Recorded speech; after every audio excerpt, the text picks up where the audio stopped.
अल्हम्दुलिल्लाह अल्हम्दुलिल्लाहिल हन्नानिल मन्नान अल्लज़ी खलक़ल इंसान व अल्लमहुल बयान वस्सलातु वस्सलामु अला रसूलिही सय्यिदिल इंसी वल जान व अला आलिही व अस्हाबिही ज़विल खैरि वल इहसान अम्मा बअद फ़अऊज़ु बिल्लाहि मिनश शैतानिर रजीम बिस्मिल्लाहिर रहमानिर रहीम वमन नुअम्मिरहु नुनक्किसहु फ़िल ख़ल्क़ि अफ़ला यअक़िलून सदक़ल्लाहु मौलाना अज़ीम। बारगाह रिसालत मुआब सल्लल्लाहु अलैहि वसल्लम में दुरूद पाक का हदिया पेश करें। अल्लाहुम्मा सल्लि अला सय्यिदिना व मौलाना मुहम्मदिन मअदनिल जूदि वल करम व आलिहि व अस्हाबिहिल किराम व इब्निहिल करीम व बारिक व सल्लिम सलातन दाइमतन सरमदन अबदा। कुरान अज़ीम में अल्लाह अज़्ज़ा व जल इरशाद फरमाता है, सूरह यासीन की यह आयत है, हम जिसको लंबी उम्र देते हैं उसको उसी हालत की तरफ लौटा देते हैं जिसमें वो पहले था। यानी मैं आयत का मफहूम अर्ज कर रहा हूं। इंसान की शुरुआत जो होती है बचपने से, बच्चा है, बच्चा जिस कैफियत में बड़ा होता है, जवान होने के बाद एक पूरा इंसान नजर आता है। बच्चे को पूरा इंसान नहीं कहा जाता, उसकी अक्ल भी कम है, उसकी समझ कम है, उसके चलने फिरने में कमजोरी है, खाने पीने में मुकम्मल नहीं है। लेकिन जब बूढ़ा होता है तो उसको वापस बचपने की तरह बना दिया जाता है। इंसान की जिंदगी जहां से शुरू हुई उसी तरफ वापस आ जाती है।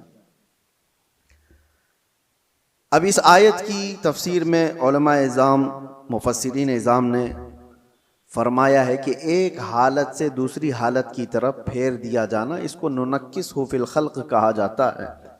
सूरह यासीन की जो आयत मैंने आपके सामने पढ़ी,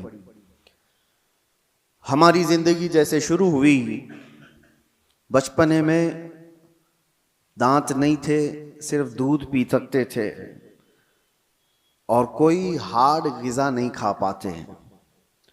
बचपने में हाजमा इतना मजबूत नहीं था कि गोश्त मछली सब खा लें, वो नरम ग़िज़ा खाता।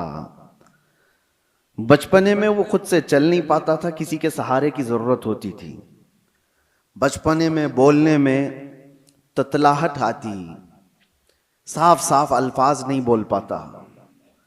छोटा बच्चा एक सवाल को बार बार करने लगता है, उसी चीज को बार बार पूछता है।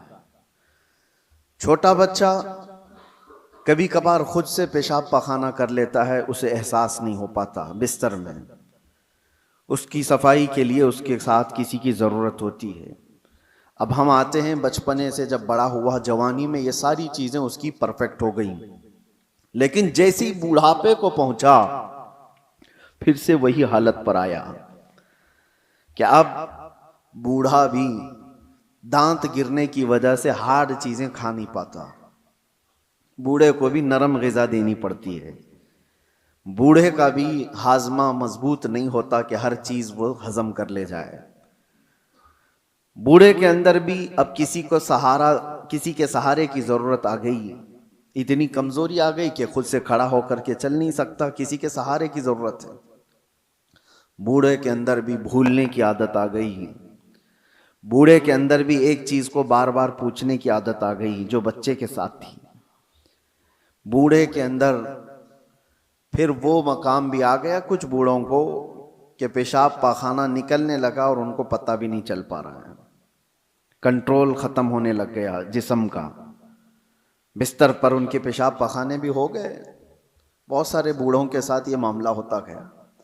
वे कहा कि इंसान जहां से शुरू हुआ था पलट करके वहीं आया है, उन्हीं हालात की तरफ उसे लाया गया है और फिर उसका खात्मा हो जाएगा।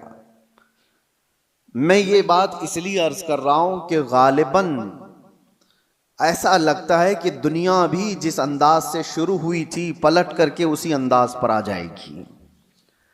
आज के हालात हमें ये बता रहे हैं। अगर आज के ज़माने में किसी से कहा जाए कि दुनिया वापस अपने पहले मदार पर आ जाएगी, पहले कैफियत पर आ जाएगी, तो लोग हंसेंगे।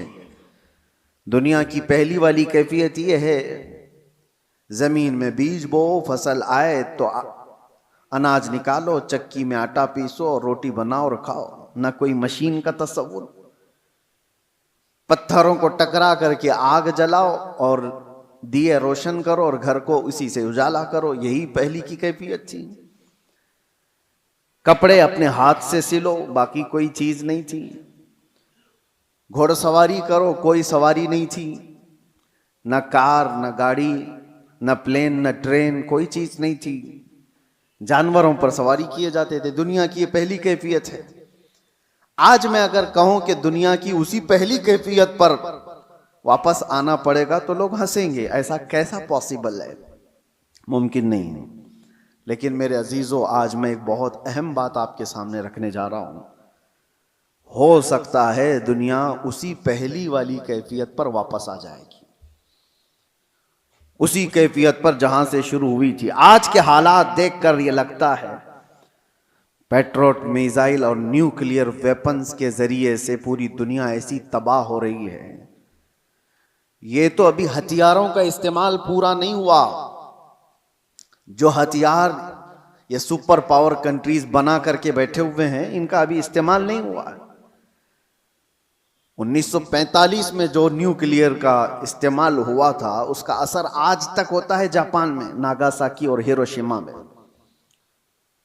आज से तकरीबन 70 साल पहले इस्तेमाल की हुई चीजों का आज भी असर है। नस्लें वहां की लंगड़ी लूली हैं, जमीन बंजर है कि कभी सब्जा नहीं उगेगा। और उस जमाने में बनाया हुआ वो न्यूक्लियर वेपन था। 70 साल के बाद तो टेक्नोलॉजी बहुत आगे बढ़ चुकी है। आज के इनके पास जो न्यूक्लियर वेपन है, जो दानिश्वर बताते हैं कि एक कंट्री ही जिसके पास न्यूक्लियर, अमेरिका हो या रशिया हो, वो 9 बार दुनिया को तबाह कर सकते हैं। पूरी दुनिया की बात कर रहा हूं। इतने हथियार वो जमा करके रखे हुए हैं, उनका तो अभी इस्तेमाल नहीं है। बड़े बड़े मिसाइल का अभी इस्तेमाल नहीं। लेकिन मैं आपको जो बात छेड़ा कि क्या दुनिया वापस अपने पहली कैफियत पर आएगी, मैं आपको बहुत कोई पेशन गोई करने वाला, प्रेडिक्शन करने वाला, उस अंदाज में भविष्यवाणी करने वाला उस अंदाज से नहीं बता रहा हूं। कराइन और कयास, आज एक ही एनर्जी पर आपकी रोक लगा दी जाए तो दुनिया में हमारी जिंदगी ठप पड़ सकती है। आपको पता है, तेल और गैस के मामलात में आज दुनिया जूझ रही है। सिर्फ ये इंडियंस का मसला नहीं है, तकरीबन दुनिया का।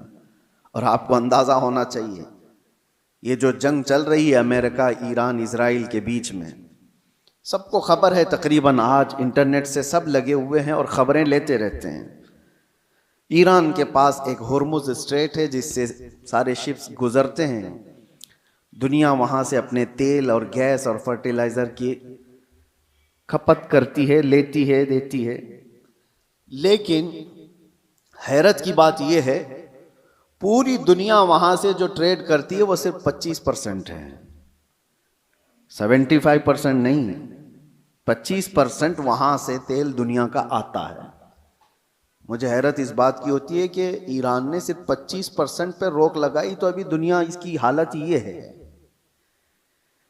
सिर्फ अभी 20-25% को रोका गया है, सप्लाई चेन रुक गई है, तो अभी से लोग पैनिक होना शुरू हो चुके हैं। ये तो अभी आपको अंदाजा नहीं, चंद दिनों के बाद जो हालात आने वाले हैं, अल्लाह ही खैर करे। शायद हम लोग लॉकडाउन से भी बुरी हालत की तरफ जा सकते हैं, अल्लाह बचाए। ये तो सिर्फ 25% पर अगर किसी ने रोक लगाई है तो दुनिया पैनिक हो रही है। मेरे अजीजों, वो वक्त आएगा, मेरे आका सल्लल्लाहु तआला अलैहि वसल्लम ने जो क़यामत के करीब होने वाली निशानियां बयान फरमाई, उसमें से बड़ी निशानियों में एक निशानी ये भी है कि कत्ल और खून रेजी बहुत बढ़ जाएगी। इतनी ज्यादा कि एक बाप की अगर 100 औलाद हैं तो 99 मर जाएंगे और एक बचेगा। कत्ल और हर्ज इतना बढ़ जाएगा। माल की कसरत हो जाएगी, ये भी हदीस पाक में है, जो क़यामत की निशानियां हैं उसमें। और ये जो हालात हैं, अभी किसी ने एक हदीस भी सोशल मीडिया पर नश्र करके बहुत वायरल किया था, उस पर भी मैं आपसे गुफ्तगू करूं। एक हदीस मिलती है, इज़ा रअयतुम अमूद अहमर क़िबल अल मशरिक़, जब ईस्ट की तरफ से, अब ये तो एरिया पूरा मिडल ईस्ट ही है, मशरिक की तरफ से तुम आग का सुतून देखो तो हुजूर फरमाते हैं फद्दखिरू ताम सनतिकुम, तो अपने एक साल का खाना जमा कर लो। और उसमें हदीस में यह भी कहा गया है इज़ा रअयतुम उमूद अहमर उमूद नार अहमर, ऐसा हदीस के अल्फाज हैं, फी शहरी रमजान। हदीस में यह मिलता है कि रमजान के महीने में जब मशरिक की तरफ तुम आग उगलती हुई देखो तो अपने साल भर का खाना पानी जमा कर लो।